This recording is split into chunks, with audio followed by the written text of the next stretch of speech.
convite. Fernando Belga também, muito obrigado por convidar.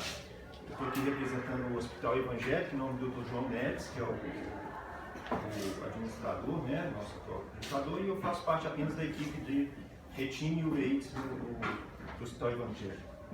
Muito bem. Eu vou começar com vocês conceituando apenas o screening. O que seria o screening? O screening é um método simples e rápido para a detecção de alguma condição, né? Seja doença ou estados, né? Simples, prestem bem atenção nessa palavra, porque é isso que caracteriza a diferença entre diagnóstico precoce de alguma doença. Estudos comprovam eficácia, então assim, o screening, quando ele é determinado num certo teste, ele é determinado como screening, significa que ele tem a eficácia comprovada através de estudos, né? Isto é, baixo custo, rápido, barato, com benefícios elevados. E existe um contínuo, isto é, não basta apenas detectar a condição, mas também o serviço deve proporcionar todo o tratamento, né, em caso de que seja identificado a doença. Bem, os métodos no caso da retinopatia diabética, eles podem ser vários, né?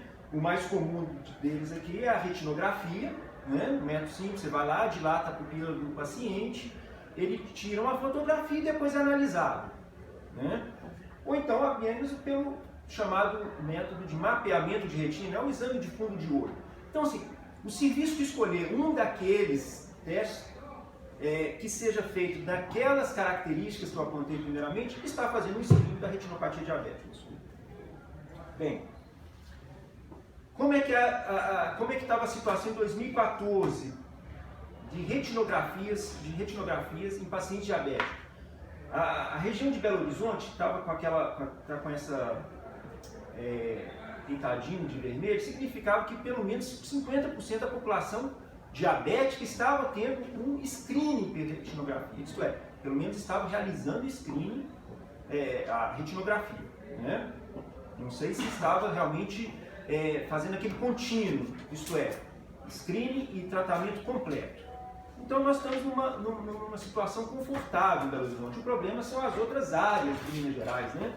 Vem aqui nas áreas azuis, né? Menos de 10 retinografias para o paciente diabético, né? Então assim, tem muito a que avançar, mas aqui na nossa região nós estamos até numa situação confortável. Bem, o tratamento, uma vez identificado a retinopatia diabética, isso é, o paciente com uma retinopatia diabética foi identificado, ele vai cair num estadiamento, e olha a facilidade das coisas, apenas essas 3, 4 características aqui que vão necessitar de tratamento, né?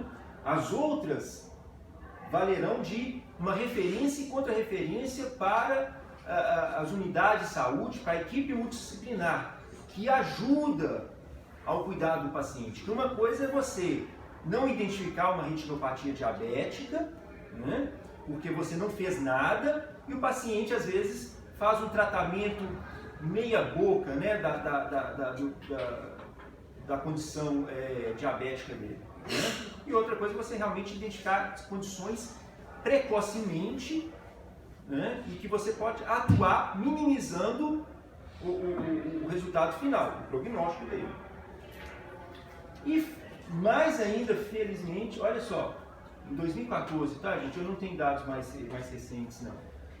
Em 2014, menos de 1% que necessitava realmente de tratamento. As outras, apenas de uma referência e contra-referência para a equipe multidisciplinar. Então, às vezes a gente acredita que os custos são elevados, mas tendo em vista o benefício atuante nisso aí, faz uma redução assim, fenomenal de onde você vai aplicar o dinheiro, né? Então vamos lá. Mais uma vez, dado 2014, e aqui são a proporção de laser, que é o principal tratamento que nós utilizamos no caso da retinopatia diabética. O outro seria os medicamentos, né?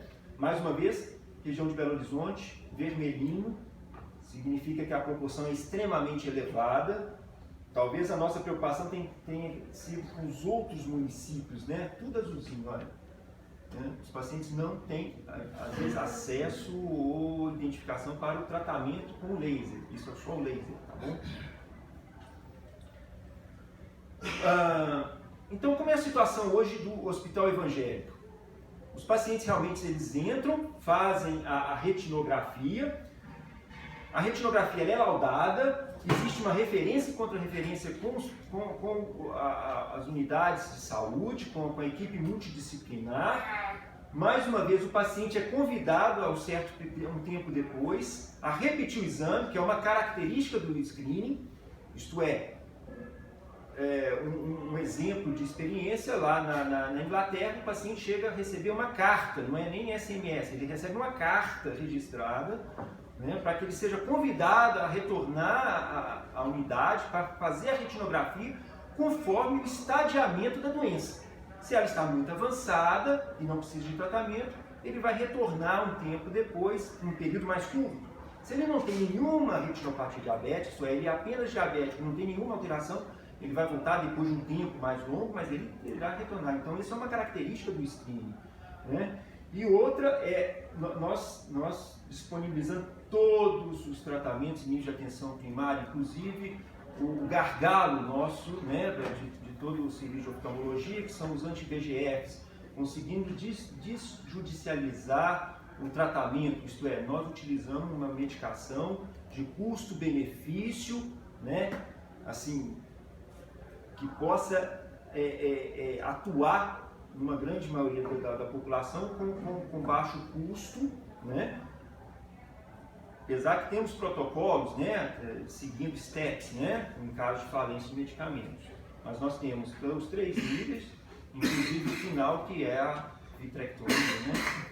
Então é isso que eu tenho para apresentar. Obrigado.